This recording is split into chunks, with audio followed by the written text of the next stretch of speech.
नमस्कार, स्वागत है आपका हमारे चैनल थार समाचार पर। आज 26 मार्च 2025 जानेंगे आज राजस्थान की प्रमुख खबरें। आज की प्रमुख घटनाएं राजस्थान के हर वर्ग की घटनाएं, जैसे किसान और युवाओं की खबर हो, चाहे राजनीति की हलचल या फिर मौसम से जुड़ी जानकारी, हम लाएंगे हर अपडेट सीधी आपके पास। तो पहली बड़ी खबर आ रही है, अजमेर में 7 वंडर्स के लिए नई जगह की तलाश।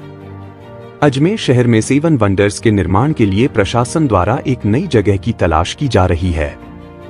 सुप्रीम कोर्ट ने आदेश दिए हैं कि अजमेर के आना सागर झील के आसपास के वेटलैंड और ग्रीन बेल्ट में निर्माण कार्यों की स्थिति पर 7 अप्रैल को सुनवाई की जाएगी।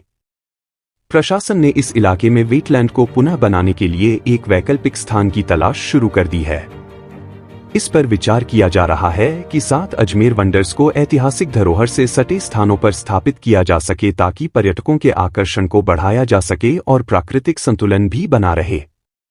राजस्थान में पानी की कमी। राजस्थान में पानी की स्थिति गंभीर होती जा रही है। राज्य के 10 जिलों में पानी की आपूर्ति में कमी की संभावना जताई जा रही है। राज्य के प्रमुख बांधों में पानी की मात्रा सिर्फ 49% रह गई है, जिससे सूखा जैसी स्थिति बन सकती है। इसके अतिरिक्त इंदिरा गांधी नहर भी मरम्मत के लिए बंद की जाएगी, जिससे जल आपूर्ति में और कमी हो सकती है।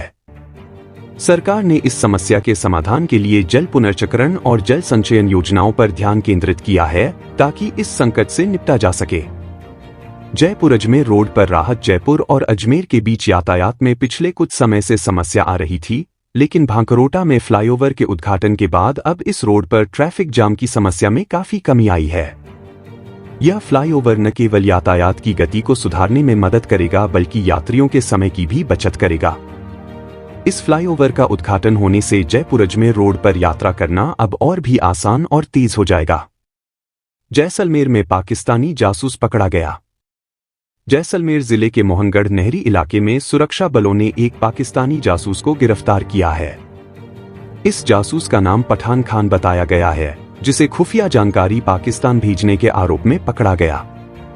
इसके पास से कई संवेदनशील दस्तावेज और उपकरण बरामद किए गए हैं।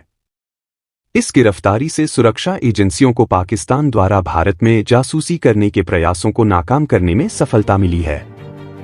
राजस्थान में किसान आंदोलन। राजस्थान के श्रीगंगानगर जिले में किसान प्रशासन से अपनी मांगों को लेकर आंदोलन कर रहे हैं। किसानों ने प्रशासन से 28 मार्च तक का समय दिया है, और यदि उनकी मांगें पूरी नहीं होती तो वे 29 मार्च को हाईवे और रेलवे ट्रैक जाम करेंगे।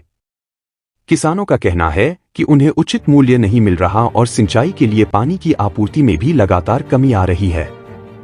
प्रशासन पर दबाव बनाने के लिए किसान आंदोलन को और तेज करने की योजना बना रहे हैं।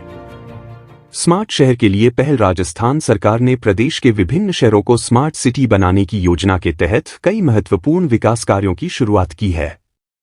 जयपुर और अजमेर जैसे प्रमुख शहरों को स्मार्ट सिटी के रूप में विकसित करने के लिए कई योजनाएं बनाई गई हैं।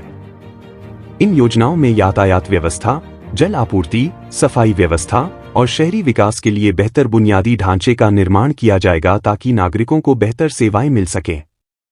राजस्थान में मौसम में बदलाव। राजस्थान में 26 से 28 मार्च तक मौसम में बदलाव की संभावना जताई गई है। पश्चिमी विक्षोभ के कारण राज्य के कई हिस्सों में तापमान में 2 से 4 डिग्री की गिरावट हो सकती है और तेज हवाएं भी चल सकती हैं। इसके अलावा बारिश भी हो सकती है, जिससे किसानों को राहत मिल सकती है। मौसम विभाग ने किसानों और नागरिकों को मौसम में बदलाव के लिए सतर्क रहने की सलाह दी है। जयपुर में सेना भर्ती के लिए आवेदन। जयपुर में सेना के अग्निवीर भर्ती के लिए आवेदन प्रक्रिया जारी है। इच्छुक उम्मीदवार 10 अप्रैल तक आवेदन कर सकते हैं। इस भर्ती प्रक्रिया के तहत युवा सैनिकों को भर्ती किया जाएगा, जो भारतीय सेना के विभिन्न ब्रांचों में सेवा देंगे। आवेदन की प्रक्रिया ऑनलाइन उपलब्ध है और उम्मीदवारों को सभी शर्तों को ध्यान में रखते हुए आवेदन करना होगा। कृषि मंडी में जीरे की आवक। राजस्थान के नागौर जिले की जीरा मंडी में हाल ही में 50 करोड़ रुपए का जीरा आया, जो किसानों के लिए शुभ संकेत है। इस साल जीरे की अच्छी आवक और कीमतें भी किसानों को राहत देने वाली है। मंडी में बेहतर व्यवस्था और सही मूल्य मिलने से किसानों का आत्मविश्वास बढ़ा है और वे अपने उत्पादन को अच्छे दामों पर बेचने में सफल हो रहे हैं।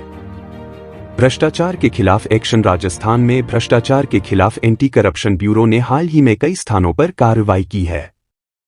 बीकानेर और टोंक जिलों में रिश्वत लेने वाले अधिकारियों को पकड़कर उनकी गिरफ्तारी की गई है। एंटी करप्शन ब्यूरो ने ऐसे अधिकारियों पर कड़ी कार्रवाई की योजना बनाई है जो राज्य में भ्रष्टाचार फैलाने में शामिल हैं। यह कदम राज्य सरकार की भ्रष्टाचार के खिलाफ सख्त नीति का हिस्सा है जो प्रशासन में पारदर्शिता और जवाबदेही सुनिश्चित करेगा। नया बिजली कनेक्शन लेना हुआ आसान। राजस्थान में अब बिजली कनेक्शन प्राप्त करना आसान हो गया है। राज्य सरकार ने प्रदेश भर में ई-मित्र के माध्यम से बिजली कनेक्शन के आवेदन को और अधिक सुगम बना दिया है। इस नई प्रक्रिया के तहत नए कनेक्शन के लिए अब ई-मित्र पर आवेदन किया जा सकता है और इस प्रक्रिया को डिस्ट्रीब्यूशन कंपनी के new connection management system NCMS से जोड़ा गया है। इससे बिजली कनेक्शन के लिए कार्यालयों के चक्कर काटने की जरूरत नहीं पड़ेगी। अब ई-मित्र से आवेदन करने के बाद डिस्कस के कर्मचारी कनेक्शन की प्रक्रिया की निगरानी करेंगे और संबंधित कार्यों को स्वचालित रूप से पूरा करेंगे। इस कदम से राजस्थान के नागरिकों को नए कनेक्शन प्राप्त करने में आसानी होगी और समय की बचत भी होगी। राजस्थान दिवस की तैयारी और कार्यक्रम। राजस्थान सरकार ने इस बार राजस्थान दिवस के कार्यक्रमों की अवधि को 7 दिनों तक बढ़ा दिया है। 30 मार्च को शुरू होने वाले इस आयोजन में राज्य भर के विभिन्न जिलों में कार्यक्रम होंगे। इन कार्यक्रमों में किसान, महिला, युवा, वंचित वर्ग और निवेश को केंद्र में रखा जाएगा। खास बात यह है कि इस बार महिला सम्मेलन, गरीबों के लिए कार्यक्रम, सुशासन समारोह, युवा एवं रोजगार उत्सव और किसान सम्मेलन जैसे कई महत्वपूर्ण आयोजन होंगे। इन आयोजनों के दौरान सरकार कई नई योजनाओं की घोषणा भी कर सकती है। 26 मार्च से 31 मार्च तक होने वाले इन कार्यक्रमों का उद्देश्य प्रदेश के विभिन्न वर्गों की समस्याओं और उनके समाधान पर विचार करना है।